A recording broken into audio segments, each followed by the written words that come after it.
story you are about to hear is true. Only the names have been changed to protect the innocent. Fatima Cigarettes, best of all long cigarettes, brings you Dragnet.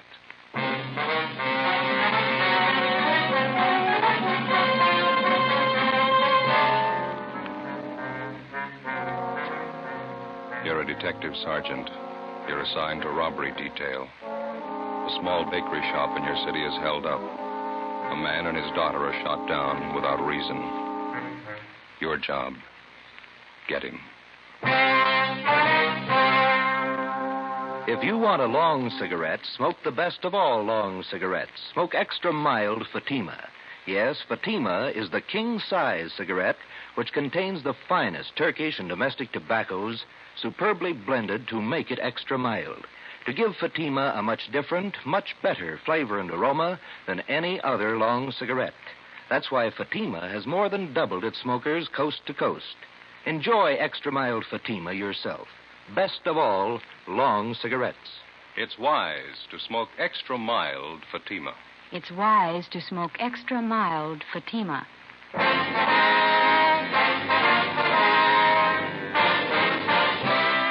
Dragnet, the documented drama of an actual crime. For the next 30 minutes, in cooperation with the Los Angeles Police Department, you will travel step by step on the side of the law through an actual case from official police files. From beginning to end, from crime to punishment, Dragnet is the story of your police force in action. It was Tuesday, November 3rd. It was chilly in Los Angeles. We were working the night watch out of robbery detail. My partner's Ben Romero. The boss is Captain Ed Walker. My name's Friday. It was 5 minutes to midnight when we got to 318 Silver Avenue, Stendel's bakery shop. Yeah? Romero and Friday, central robbery. Hi, I'm Jacobs, Unit 16R. My partner Olson's back there in the shop talking to the owner. You answered the call, did you? Yeah, must have been a crazy man. Shot two of them down, cold blood. There they go in the ambulance now. Shot up pretty bad. Mm-hmm. Who runs the place? Swedish family named Stendal. Father, mother, two daughters. All four of them work in the bakery here. Mm-hmm. They all here at the time of the robbery? Yeah, the hold-up man shot the father and the oldest daughter. The mother and the younger girl are in the back, straight through that door. Okay. Thanks, Jacobs. Right, Sergeant. Joe. Huh? On the side of the door here. Looks like a bullet hole. Hey, Jacobs. Yeah, Sergeant. You want to call into the crime lab, ask them to send somebody out? Right. Thank you. Hi. You Olson? That's right. Romero and Friday, central robbery. Oh, how are you? These are two of the victims, Mrs. Signey Stendal. The girl's her daughter, name's Jennifer. Any other witnesses? Not so far. Neighborhood around here is pretty deserted this time of night. Hold-up man made a fast getaway. The two people who were shot, what kind of shape are they in? The father, Mr. Stendal, he's got a bullet wound in the right shoulder. Older daughter's a lot worse. Her name's June. 19 years old. Shot 4 or 5 times through the stomach. Mm-hmm. You want to stand by? Right, yeah. Okay. Mrs. Stendal, we're from robbery detail. Ja, how do you do? How do you do? Jenny, var snäll och se om sittplats för herrarna. 2 stolar. Yes, Mama. You will excuse me for not getting up, officer. I don't feel so well. That's perfectly all right, ma'am. Chair for you, officer. Well, thank you. I'll get it. Thank you very much. You and your daughter here were in the front of the bakery shop at the time of the robbery. Is that right, Miss Stendal? No. Jenny was back here with her father. That's Lars, my husband. Uni and I were in the shop in front. Oh, who were you with, ma'am? Uni and I. June? Mama means June, my older sister. She calls her June. Yeah, Uni. Oh, well. Do you mind telling us what happened? Well, June and I was scrubbing the floor of the shop. Every Tuesday night we scrubbed the floor of the shop. Then this man came in and pointed a gun. He wanted our money. About what time did he come in? 11:15, 11:20. I don't remember for certain. He wanted our money and I gave it to him. How much was that, ma'am? Jenny, du vet. Hur mycket pengar var det kasten? $24. Yeah, $24. Just the paper money. He took it and put it in his pocket. June, my daughter, she started to cry. The man hit her. She cried some more. Then Lars and Jenny came running from the back. Yes, ma'am. The man pointed the gun. He made Lars and me and Jenny stand against that wall. But not June. He took hold of her. Jenny, hur ser du det? Den vägen din mannen. Han bara... June... It was getting fresh with her, Mama. The man tried to get fresh with June officers. June hit him. He tried to drag her out the door with... Yeah, Jenny hit him. Hit him good. And he went like that, threw her against the counter and pushed June down. Crazy man. Crazy look. He kicked her. Mm-hmm.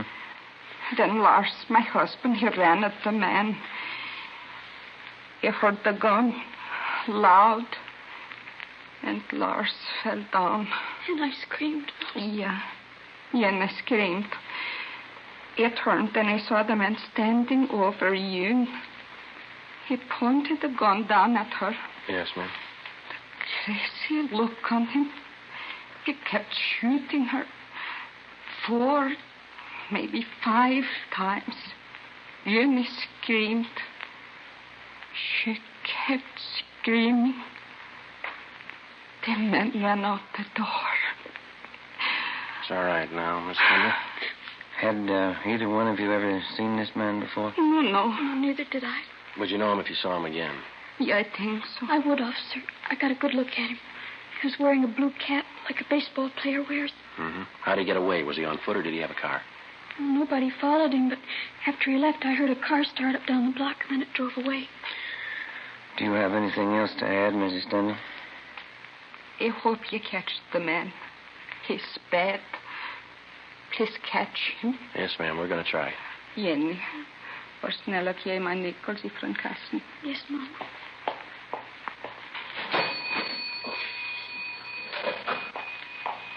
Here, Mama. Here, officer. When you find the man, please call me. You keep the nickels. We'll call you.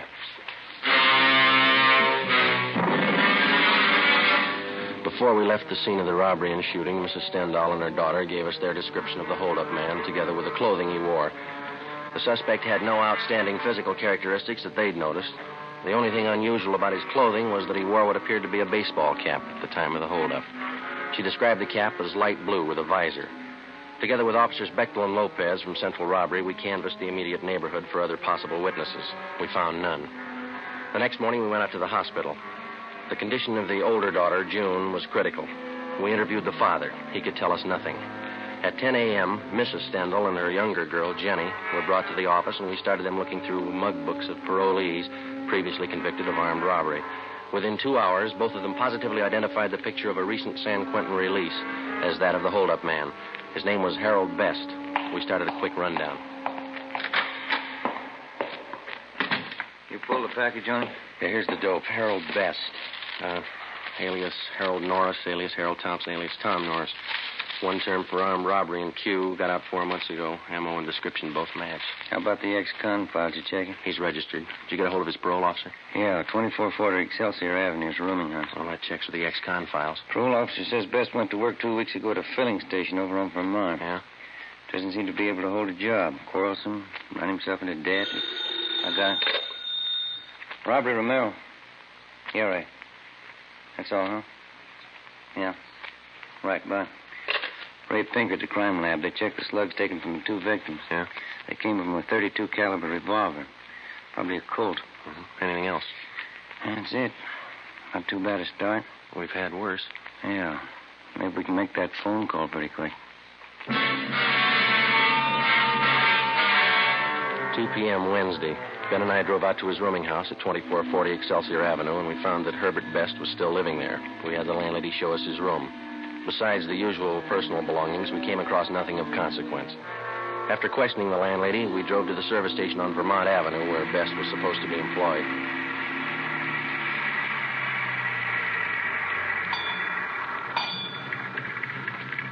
I don't see anyone around. Oh, there's a fellow over there greasing your car in the rack. Oh, yeah.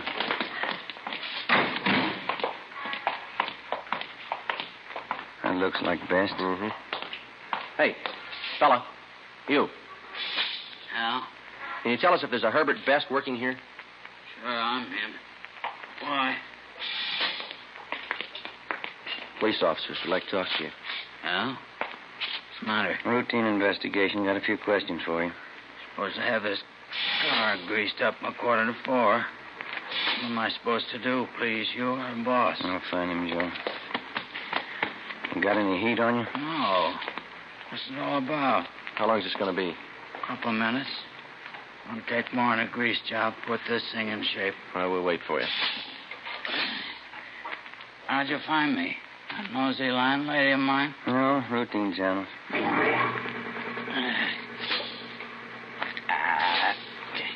Every fettin' on this trap is froze. Piece of junk. Well, what's it all about? Got a few things to straighten out, Best. How long you been working here? You didn't drive out here for that. That's not your game. What's the pitch? Routine investigation. We'd like to know where you've been spending your nights. For instance? Sunday night? Where were you? Well, I don't know. I went to a show. Yeah, I saw a Mickey Rooney picture. Where? Downtown. I had a beer after the show. Come home. How about Monday night? I went home after work. I was pooped. Went to bed early. Can you prove it? Landlady saw me come in, always snooping around. She ought to know if I was there or not. How about last night, Tuesday?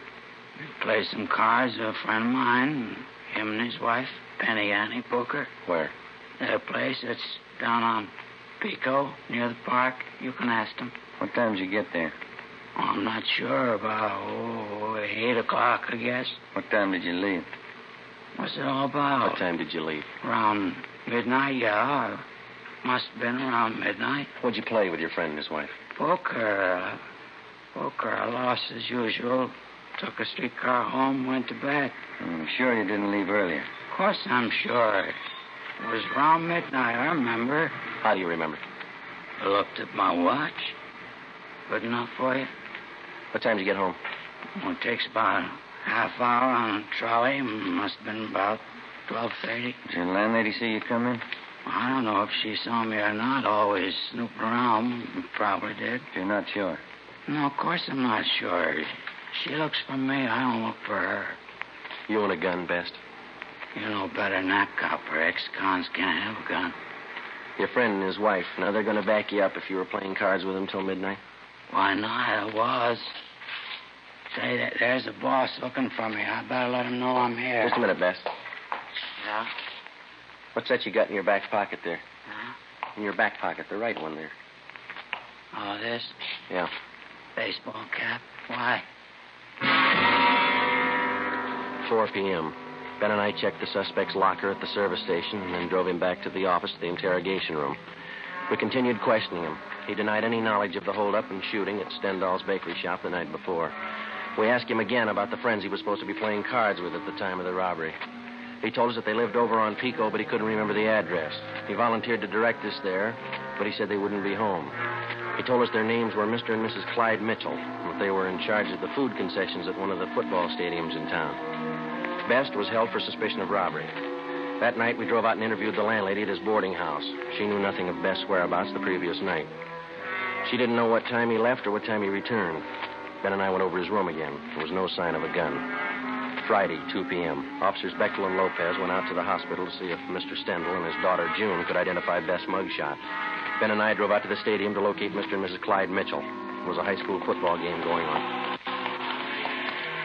High school kids sure have a lot of fun nowadays. Best years of your life, Joe. You sound like you're 85. Some nights I feel like it. The way those kids turn out for these things, you'd think USC and Notre Dame were playing. You see the number on that gate over there? Yeah, it's 23. Is that the number the gatekeeper gave me? Yeah. Must be the Mitchell stand over there. Come on.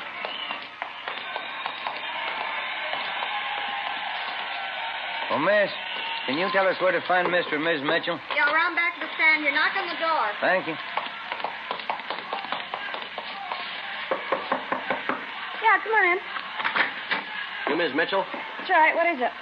Police officers, I'd like to talk to you if you have a few minutes. All right, I'm having a bite of lunch, but come on in. Shut the door. Yes, ma'am. Thank you. Lousy food business. You never get a chance to feed yourself. Yes, ma'am. Hey, you care for some of these? New kind of potato chip.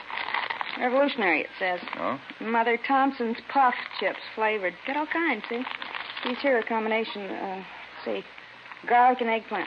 Sure tastes different. Have some? No, thank you very much. I wouldn't. Thank you. See, we're inquiring about a friend of yours, Ms. Mitchell. Maybe you can tell us something about him. Oh, who's that? A man by the name of Herbert Best. Herb? Yeah, old-time friend of my husband's.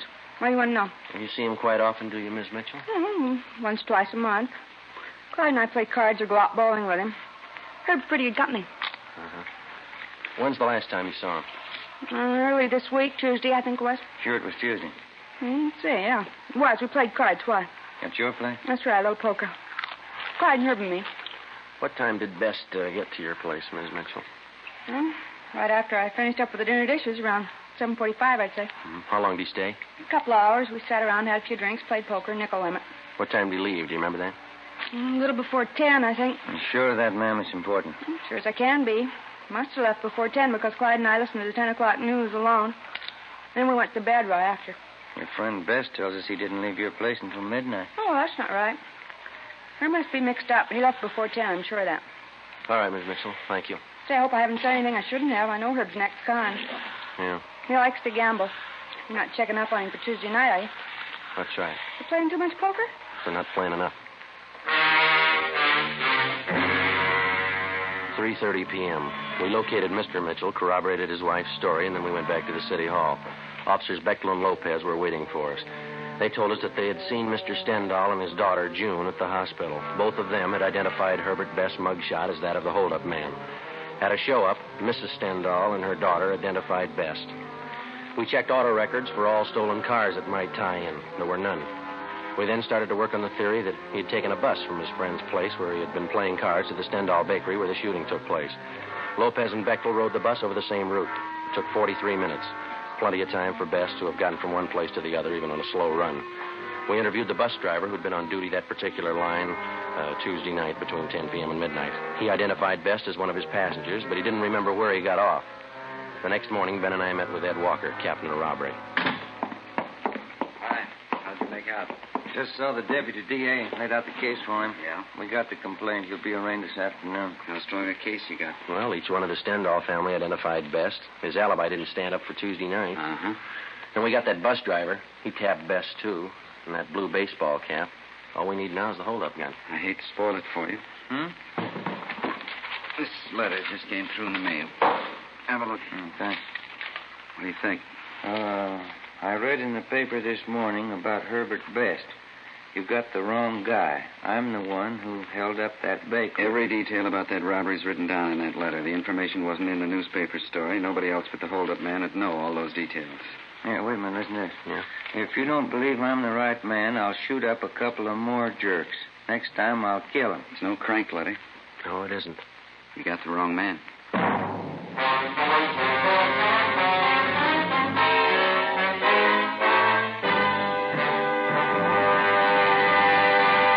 You are listening to Dragnet, the case history of a police investigation presented in the public interest by Fatima Cigarettes. If you smoke a long cigarette, it will be in your interest to listen to this case history recorded by a typical Fatima smoker.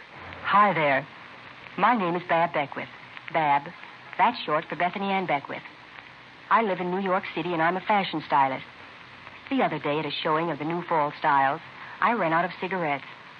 A friend of mine, a designer, introduced me to the new long Fatima. I really wish someone had told me about them sooner. Fatimas are a lot milder than the cigarettes I've been smoking, and they have a delightful flavor, too. I'm very glad to recommend them to you, because I know from experience it's wise to smoke extra mild Fatimas. And more smokers every day are finding that out. Actual figures show extra mild Fatima has more than doubled its smokers coast to coast. So enjoy extra mild Fatima yourself. The king-size cigarette, which contains the finest Turkish and domestic tobaccos, superbly blended to make it extra mild. You will prefer Fatimas much different, much better, flavor and aroma. You will agree. It's wise to smoke extra mild Fatima. It's wise to smoke extra mild Fatima. The best of all long cigarettes.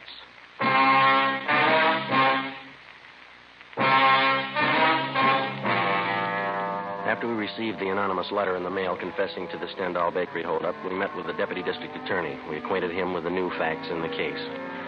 That afternoon, the charges against Herbert Best were dropped. We started again at the beginning.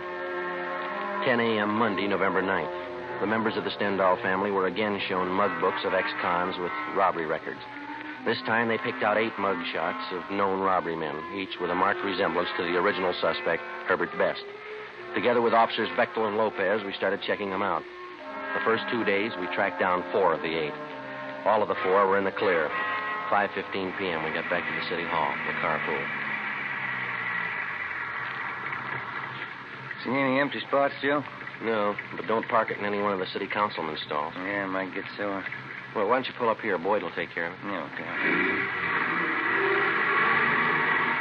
That's good right here.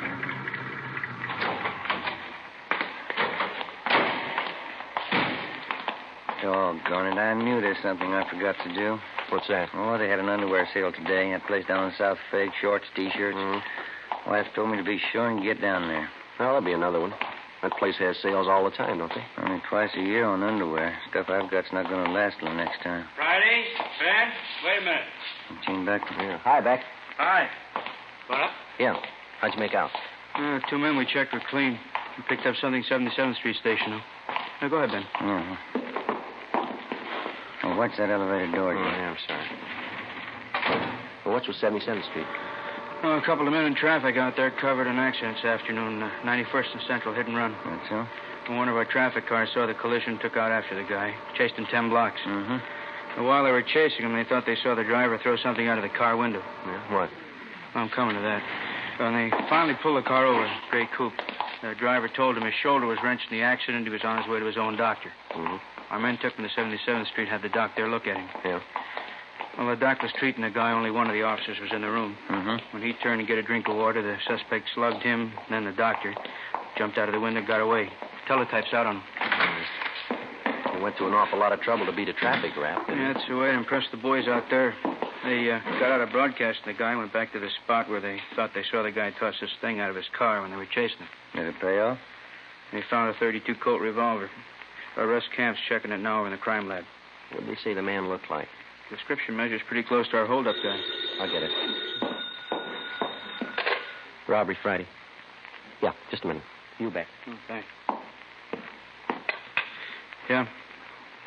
Oh, yeah, Russ. Yeah. Okay, fine, right. Russ Camp checked the .32 revolver with the slugs in the Stendhal case. Yeah. Positive make. The gray coupe, which the unidentified suspect had been driving, had been checked out by traffic officers at 77th Street Division.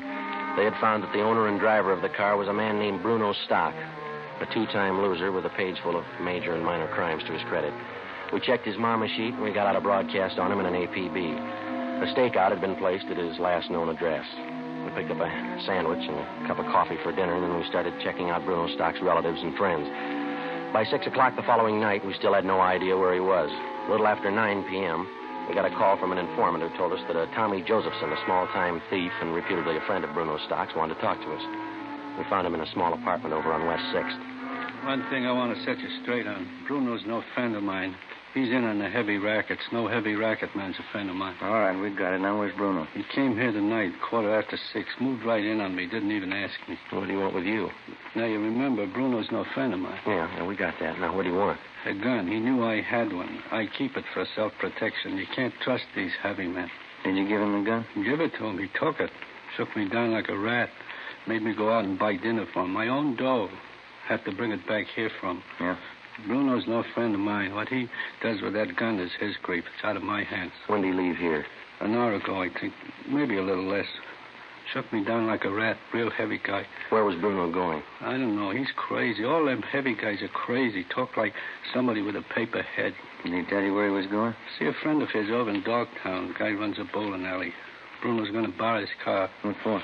He's heavy, I tell you. Said he was going out on a heist tonight.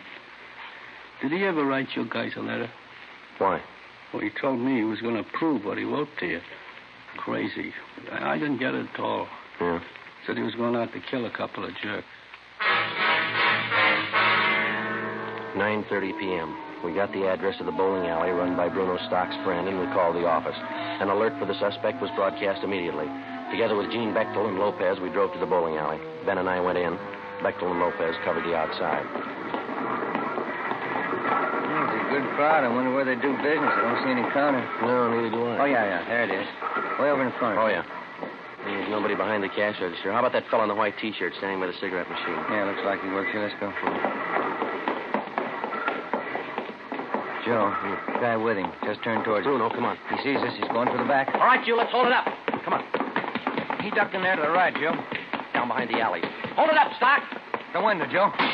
It went right through it. Come on. Here. There he is. Get out. Joe? He's in there, Beck. Cover the front. Right. Over the fence, Joe. There he is. All right, give it back. Yeah. Come on.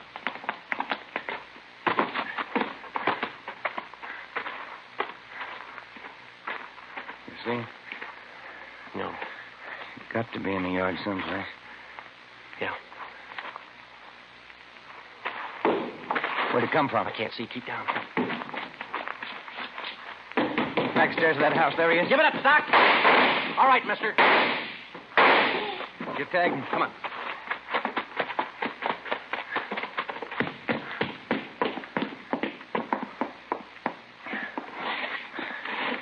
What's it look like? Wait a minute. It's a shoulder wound. You want to shake him down? Joe? Ben? You all right? Yeah. Get an ambulance, will you, Beck? Right. I'll throw the cuffs on him, huh? Yeah.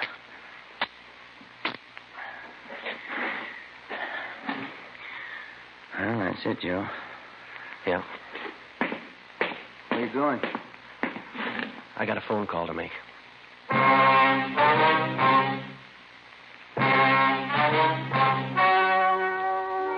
story you have just heard was true. Only the names were changed to protect the innocent. On February 18th, trial was held in Superior Court, Department 84, City and County of Los Angeles, State of California. In a moment, the results of that trial. And now, here is our star, Jack Webb. Thank you. In the Record Bureau of all metropolitan police departments, there's a special file in which all known criminals are cataloged and cross-indexed according to identifying marks. Marks which help the working detective. And so with the cigarette. The outstanding identifying mark of Fatima is quality. The careful selection and blending of only the finest Turkish and domestic tobaccos to make Fatima extra mild. Now, if you're a long cigarette smoker, you'll find, like I did, that every pack is extra mild. You'll find it's the best of long cigarettes. Smoke Fatima.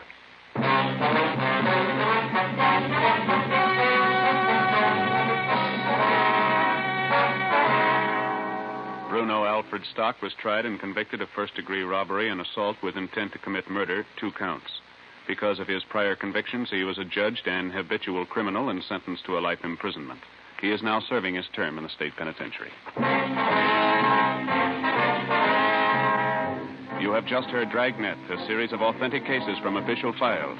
Technical advice for Dragnet comes from the Office of Chief of Police W.H. Parker, Los Angeles Police Department.